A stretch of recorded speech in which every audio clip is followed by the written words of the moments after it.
with the 2025 Sailor King of Pans Ripple Ebonite Magma, I'm not taking any chances. Last year, the blue version, I couldn't do a video on it because I only had 2 of them, which just sold out before having a chance. So in this video, let's discover the fountain pen, which is using my all-time favorite nib, the Sailor 21 karat gold nib.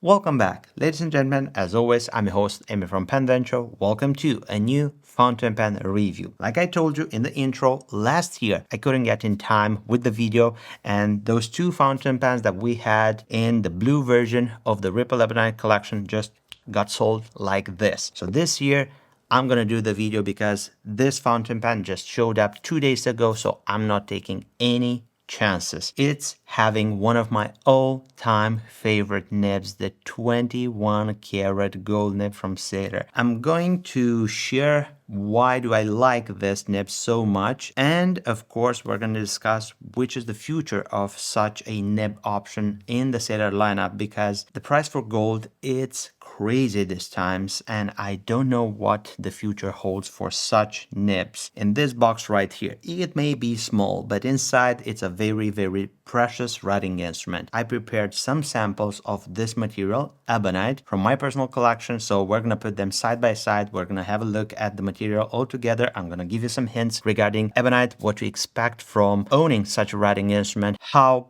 let's just say, 100 years impacts such a writing instrument made out of Ebonite. And yeah, we're gonna have a lot of details to cover, like usual with my reviews. Let's start with the customer experience. So the fountain pen arrives in this box right here from Sailor. If you wanna get to it, you remove the lid and you take this rice paper, I believe it's called, but don't quote me on that, and you get to see this box which states Ripple Magma Ebonite Sailor. It sort of gets you in the tone for what you will find inside.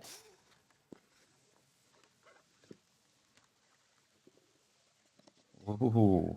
And I hope I'm not gonna do something and mess up with this unboxing. Lift the lid of this Polonia wood box, and inside you will find a warranty certificate with everything that you need to know about this Ebonite writing instrument and the warranty for it. It's basically 2 years in which you are covered for any manufacturing defects and everything that has to do with that. The warranty does not cover loss, accidental damage, abuse, or reasonable wear and tear of the product during normal use of the fountain pen. Here we have the Sailor writing instrument instructions and warranty repair manual. Right here, we're gonna have some Sailor proprietary ink cartridges, polishing cloth. The fountain pen will be in this pen kimono, which is a very stylish way to carry such a writing instrument, and I believe it follows the theme of the collection altogether. Let's clear the table and let's have a first look at the writing instrument. It goes like so, and then you would get to the writing instrument itself. This is one of the carrying solutions which I believe it's going to be a little bit more hindering in regards of you having that all of the times with you. But if you intend to carry this pen with style, that is something that you can use, and it's provided by Sailor. And the writing instrument is this beautiful cigar shape King of Pens writing instrument, which the shape of it is amazing. Also known as the torpedo shape, this is the quintessential classical shape for a writing instrument. And when you put Ebonite, which is a classical material used for writing instruments, I believe you have a winner. And we have a winner in this Ripple Ebonite. Last year, we had the blue version, which I believe was stunning. It gave like a specific effect of jeans, and I've seen that ripply effect in the material and in the layers of the Ebonite in a video on Blacktail Studio. It's a YouTube channel with a very talented table maker, which used specific layers of jeans which were soaked in resin and put like in a sheet format. In the making of the jeans slab, he used some bits of material which rose up those layers, and when everything got sanded, the effect and the depth of those layers was so amazing. That Ripple Blue Ebonite pan was made for that table and vice versa. So that was last year. This year, they went with something classy, rosewood ebonite, and I believe the effect is gorgeous. It's a material which has a very, very high degree of quality, and I suspect that this material comes from Nikko, which is a Japanese maker of ebonite, very, very good quality ebonite. When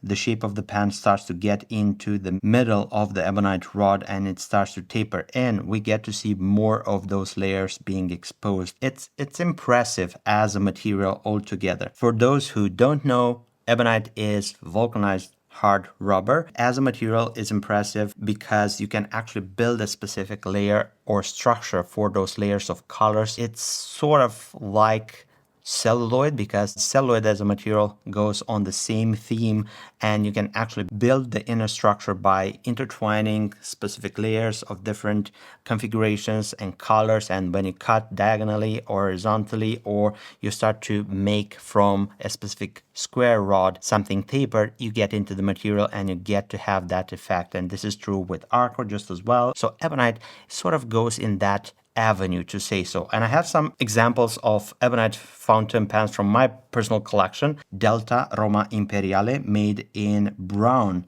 ebonite. Gorgeous, gorgeous looking pan. And next to it, we have something which is also a Delta Roma Imperiale made in green ebonite. And right here we have my Leonardo exclusive edition Desert Rose Momento Zero in purple ebonite. Like I told you, we have another ebonite writing instrument which is sort of like 100 years old, and I'm going to show you that writing instrument side by side, this new one, when we're going to get into the properties of ebonite and how time changes that. And now let's get to the fine details of this writing instrument. Some versions of the King of Pans series comes with a clip, not the Ripple Ebonite. It's a more streamlined look and feel, and it's more of a focus on the material itself. So we don't have any trim elements which sort of take from the striking focus of the material itself. The ends are tapered, very, very finely engraved. At the edge of the cap, we have the limited edition number 64 out of 88. So it's a very small limited edition. Sailor is producing a lot of King of Pan fountain pans, so only 88 pieces in this configuration. I believe it's a very low number. Just love the fine print of that serial number, and also that the engraving is infilled with gold color, and this sets the tone really, really nice for the overall look of the pen. Let's uncap it. One complete turn, two and a little. This is something which I don't think you would use if you want to get quick notes like uncap, cap, uncap, cap. I don't know if the camera picks it up, but inside the cap we have an inner cap which is made in plastic, and that seals the nib inside, so you don't run the risk of having this nib get dry or have ink coming out of the writing instrument if it's carried and shaken, ending up inside the cap, getting to the ebonite itself. Now we get to have a first look at the nib. Just like I told you, this is the gorgeous Sailor 21 karat gold nib. Anchor motif, one tone, silver right here, 21 karat. If we turn the nib like so, on the shoulder on the left we have engraved medium. This nib is available in medium and broad only. Turning the nib, we have the Sailor ABS plastic feeder, and I believe you don't need an ebonite feeder when it comes to this nibs. And then we continue with the section which is also made out of ebonite. It's a very, very nice way to actually get more of the feel of the ebonite itself with this section, because the section is the point which is constantly in grip when you use the pan. Ebonite itself, it's a material which is warm to the touch. I know this is a very broad term and it's very difficult to explain, but if you have a pan which is made in metal or resin, it's very easy to compare if you hold one in your hand and this one in the other hand. It's a sort of warmth, it's even a specific smell, a specific feel when you grip an ebonite writing instrument to write with it. It's a warmth sensation. The material, it's possibly different as also a tone. When you touch two parts of ebonite, it's clunky. It's hard to explain. It's a natural material itself, and you can feel it. It's quite difficult to explain, but if you have one of these writing instruments, you know exactly what I'm referring to as being different to other materials for writing instruments. The section itself, it's very, very ergonomic, and it's chunky, 12 millimeters, and it goes down in diameter from this point, and right here is the thinnest point. Also flares up a little bit, and it's a very, very comfortable shape for a section. Chunky because the nib altogether is rather similar to an 8 nib, although I think the 8 nib is a little bit more bigger than the 21 karat gold nib of Sailor, but still it's above a 6. It's way, way above of a 6. And just for a comparison, I have here a Leonardo size 8 gold nib. It's bigger. Yeah. Continuing, right here we have the only trim element, which is the silver ring matching the color of the nib itself. And right here we have the threads of the capping system, very well blended in, polished. They don't stick out that much and makes the grip comfortable even when you hold the pen by those. Right here we have a step up, and if you cap the pen, there is no drastic step down in between the cap and the body itself. It has this chamfer. I hope the camera can pick this up. Eases in the transition towards the barrel. Right here, the barrel has the thickest point, and it starts to thin in. As I told you, the ebonite starts to exhibit all of those beautiful ripply elements inside the rod of ebonite. As the shape is tapering in, it gets into the core of the bar as it's worked on the lathe. Look how beautiful the light captures all of that gorgeous, gorgeous red. It's just like magma flowing from a volcano, and it goes in ripples, and it's magical. Let's get to the warranty. Due to characteristics of ebonite, the color may change when exposed to UV rays. Sun and ebonite sort of mix, but not that much, because when you expose one of these writing instruments for extended periods in direct sunlight, it's going to change some aspects in regards of the color and a little bit in regards of the texture altogether, because I've seen my personal writing instruments made out of ebonite exhibiting a more satin look than when I got them. They were completely polished, shiny. As you keep them in sunlight, it's going to make it a little bit more satin. Like I told you, I have a pen right here which is sort of like 100 years old, roughly. This is made in black ebonite, and it's now brown. It's a significant change in color. Right here is the black, which has been covered by the cap and has not seen the light. The entire body seen the light, so it's brown. Ebonite has a tendency to evolve in time and change colors with time and use and sun and exposure to light. I truly believe that this is one of the things that you need to keep in mind if you tend to gravitate towards such a writing instrument, because this writing instruments exhibit a very, very striking beauty in regards of the color for the ebonite itself. And if you like that specific look and feel and visual impact of the very, very nice bright color, maybe you need to keep in mind that in time with use, with exposure to light, that may change. This is also true for urushi just as well. Red sometimes becomes orange. Judging from my perspective as a customer for one of these writing instruments or anything else in urushi, if in time it will change color, texture, it's going to become more satin. It's not a make it or break it thing, but it may be for you, so it's important to point this out in this video. Let's check out the filling system of this writing instrument.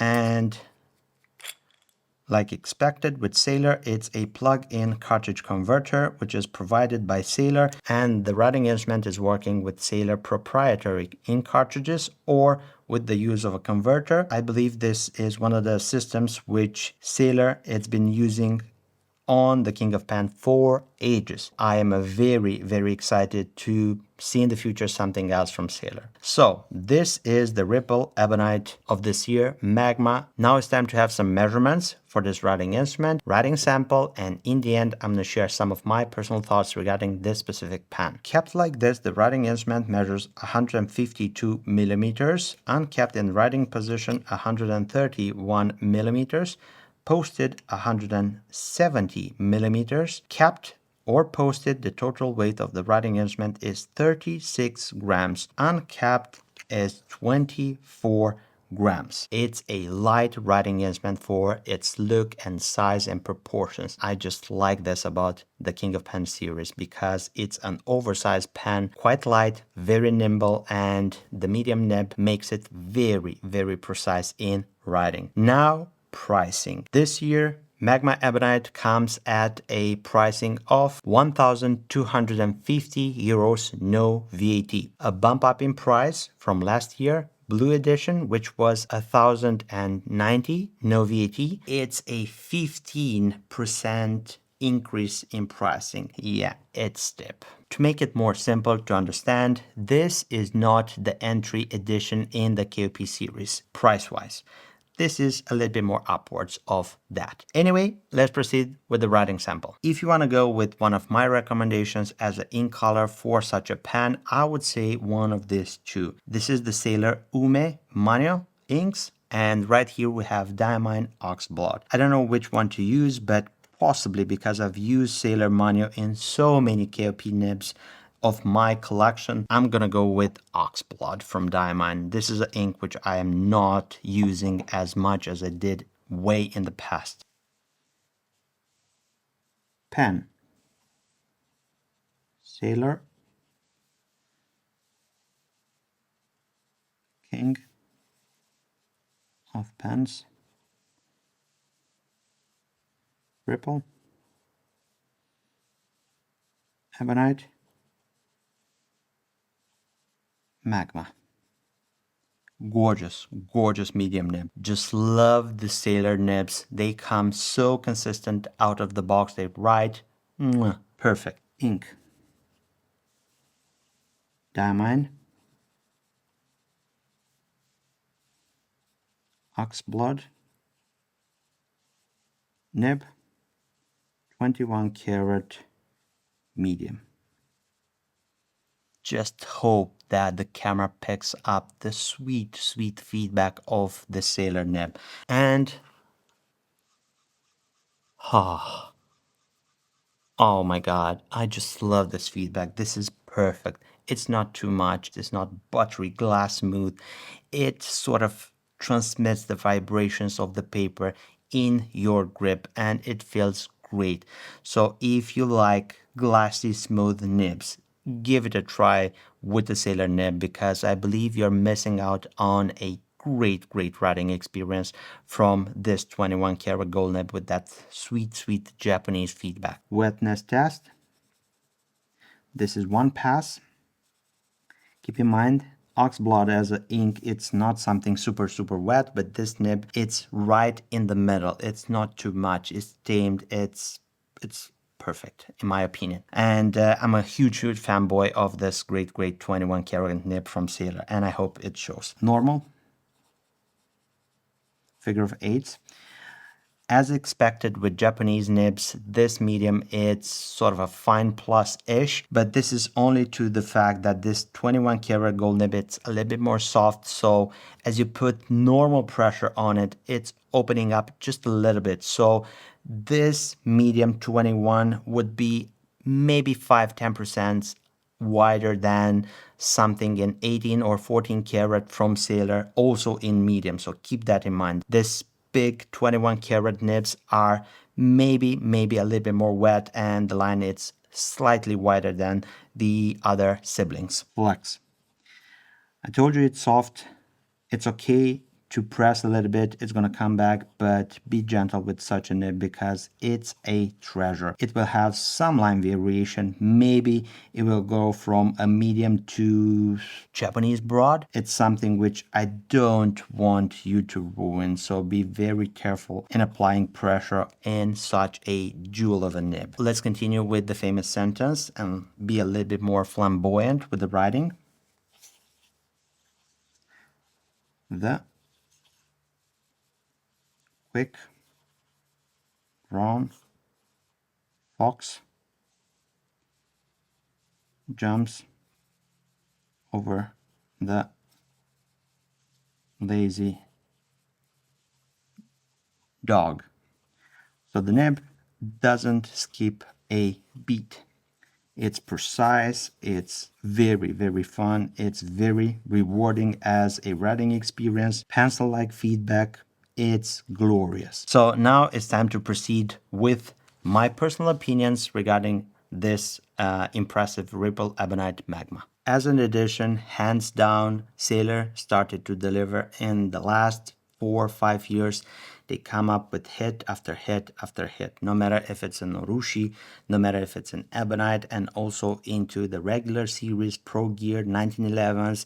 They deliver a lot of interesting things and their nibs are stunning. What is something not that stunning or possibly stunning depending on the perspective, it's the increasing in pricing. For example, the blue Ebonite Ripple from last year was 1,090 euros. This edition, it's 1,250, no taxes on both prices. So it's a roughly 15% increasing in pricing. It's tip, and this is due to the fact that gold has been constantly growing and growing and growing. And I don't know what's going to be happening with this 21 karat gold nibs, because it would not be viable to have such nibs on entry level pans in the Pro Gear series at the pricing under 1,000 euros. So it's going to be tough for Sailor and for us just as well. If you put it in such a edition with Ebonite, limited edition and everything, it sort of justifies the pricing. But again, to what ends?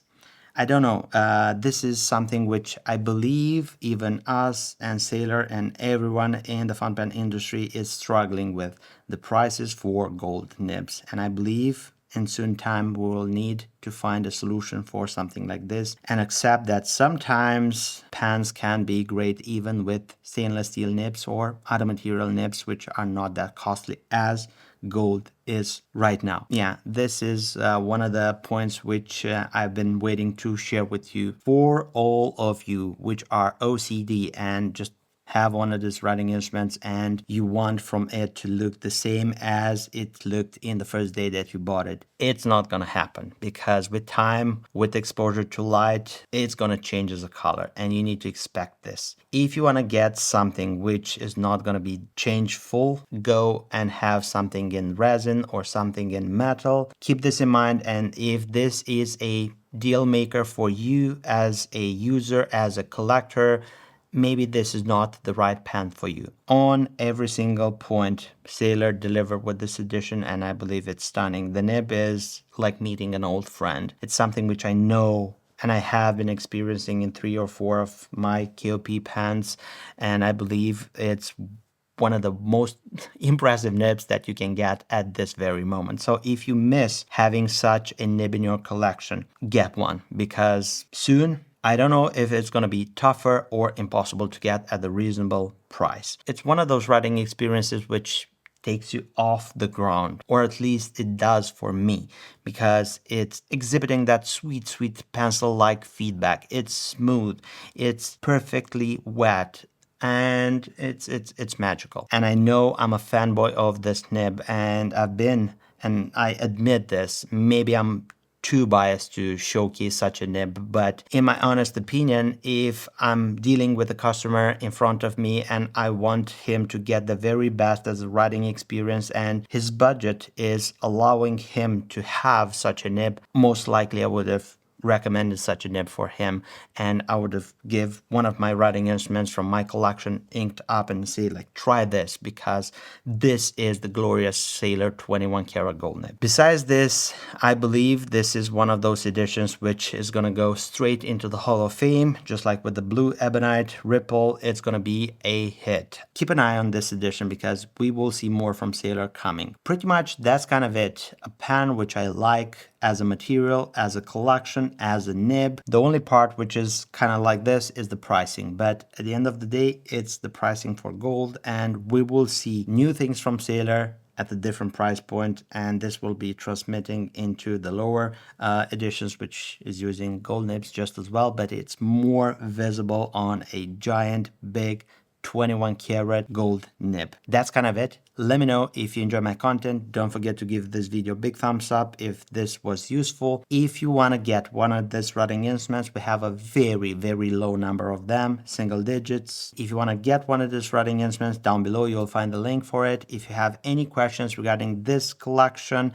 or any other collection of Sailor or fountain pens altogether, use the comment section down below. I'll be more than happy to answer all of your questions. Thank you for spending this time with me on the PenVenture YouTube channel. If you want to support the growth of the PenVenture YouTube channel, don't forget to subscribe. It's very easy. Just click there, turn the notification bell on. If you want to continue watching my previous videos, I'm going to leave you this right here. You can click and enjoy. As always, I'm your host from PenVenture. I look forward to seeing you next video. Take care, stay safe, right on, bye-bye.